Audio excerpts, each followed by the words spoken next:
yang bukit share bagi Dari segi itu semua yang baru dia lah. tu 60th last day. Ini sahaja ya. Kami baru aja makan tadi. Baru dah makan. Macam nak kita. Hello. Okay, Aunty duduk sini lah. Kita akan check. Kita phone number. Okay. Okay. Sama. Ya. Pass it back to.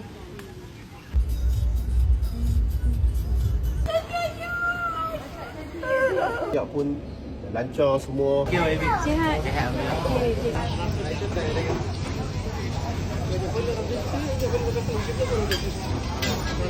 Okay.